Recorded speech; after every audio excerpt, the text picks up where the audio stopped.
Okay, let's dive right in and talk about eyelash growth serums. It feels like everywhere you look, the beauty world is moving away from those super heavy extensions and really celebrating natural beauty. And a huge part of that is having amazing, long, natural lashes. But the market is absolutely flooded with products, right? So, how do you know what actually works? Well, that's exactly what we're going to break down today. I love this because it really nails the vibe of what's happening right now. It's not just about looking good. It's about what your natural lashes say about you, that you're healthy, that you're taking care of yourself. It's this quiet confidence, this sort of effortless elegance that really speaks volumes.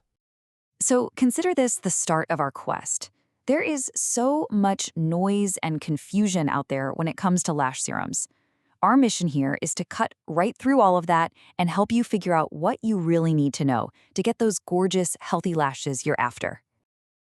This whole shift isn't just a trend. It's kind of a bigger move towards understanding the science behind our beauty routines. Achieving that beautiful, natural lash look isn't some kind of magic trick. It really comes down to biology and chemistry. And once you get that, you can get real results that actually last. So, to figure out how these serums do their thing, we first have to peek behind the curtain at the secret life of our eyelashes. See, it all comes down to their growth cycle. Every single lash has its own biological clock, and that clock is what determines how long it gets and how long it sticks around. And here's the key thing to understand. Unlike the hair on your head that can grow for years, your lashes are on a much, much shorter schedule. The best serums out there don't try to fight this natural cycle. No, they work with it. They're designed to enhance what your body is already doing. Okay, so this cycle has 3 phases, but there's really only one you need to worry about when it comes to serums. It's that first one, the anagen phase. This is the growth phase. It's this 30 to 45-day window where the magic happens. A good serum's main job is to stretch out this phase for as long as possible. After that, the lash transitions in the catagen phase and then just chills out in the telogen phase before it falls out. An amazing serum not only extends that growth phase, but also nourishes the follicle so the next lash that comes in is even healthier and stronger. So, how exactly do serums manage to extend that growth phase? Well, when you start looking at ingredient lists, it pretty much boils down to 2 main players: peptides and prostaglandins. Honestly, this is the big debate in the world of lash serums, and understanding the difference between them is absolutely key to making the right choice for you. This right here is the fundamental choice you're going to have to make. On one hand, you've got prostaglandins. These are the original heavy hitters. They work fast, and they're super effective because they basically force your lashes to stay in that growth phase longer. The big trade-off? A much higher risk of side effects. On the other hand, you've got peptides. They're kind of the new gold standard, especially for sensitive eyes.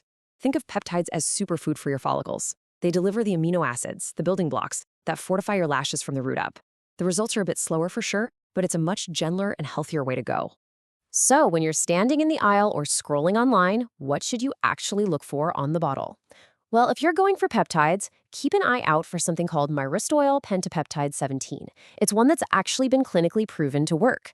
A lot of modern brands are also making these cool hybrid formulas, so you get the best of both worlds. And this is super important. If you have light-colored eyes or you're just worried about side effects, that prostaglandin-free label is going to be your absolute best friend.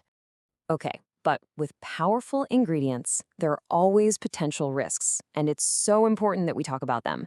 We also need to bust a few of those stubborn myths that you've probably seen floating around on social media. You know the saying, right?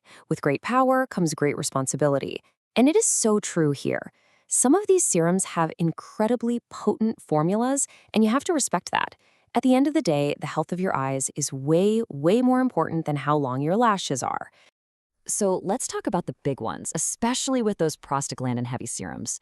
First, there's periorbital fat loss, which can give your eyes a kind of sunken look over time. Iris discoloration is a real risk for anyone with light eyes. It can permanently add more brown pigment. Then there are more common things like the skin on your eyelid getting darker or just general redness and itching. If you notice any of these, seriously, stop using the product right away. All right, let's move on and tackle the number one biggest myth in the lash world. You know the one I'm talking about, the DIY remedy everyone swears by: castor oil. So the big question is, does it actually work? So here's the honest truth. No, not for growth. Castor oil is an amazing conditioner. It's thick, it's rich, it coats your lashes, makes them look darker, and it can definitely help stop them from breaking. But here's what it can't do. It can't signal your follicle to stay in the growth phase longer. It just doesn't have those specific molecules, the peptides or prostaglandins, that a specially formulated serum does. And now for a myth that's not just wrong, it's actually just really bad advice. You might have heard this one somewhere online, the idea that if you trim your eyelashes, they'll grow back thicker and longer. Oh, please, whatever you do, put the scissors down. This is 100% not true. All you're doing when you cut your lashes is creating these blunt, stubby ends. And then you have to wait for months for those lashes to go through their entire cycle and fall out before new, naturally tapered ones can grow in. Just trust the science, not the weird online myths. Okay, so now that you know the science, the key ingredients, and the risks, how do you actually set yourself up for success? The truth is, just putting a serum on your lash line is only one piece of the puzzle. Real lash health is holistic. I want you to think of each one of your lash follicles as a tiny little factory. Your serum is like the manager, giving the factory instructions on what to do. But that factory can't build a high-quality product, in this case, a long, strong lash, if it doesn't have the right raw materials. And where do those materials come from? Your diet. So here are the absolute must-have raw materials for those little factories. You've got biotin, which is critical for producing keratin, the very protein your lashes are made of. Then you've got something like iron, which carries oxygen to the roots. If you're low on iron, it can actually lead to your lashes thinning out. It's all connected. And finally, let's have a real talk about patience. Yes, you might start to see some changes in 4 to 6 weeks, and that's exciting. But for the real, full results, you have to give it time. You need to commit to a full 12 weeks. That gives most of your lashes a chance to go through an entire growth cycle while using the serum. With this stuff, consistency is everything. And that brings us right back to where we started. Your lashes really do tell a story. But now, with all this knowledge, you can make sure that story is one of smart, informed self-care. It can be a story of patience and of celebrating your own natural beauty in the healthiest way you possibly can. So, what story will you choose to tell?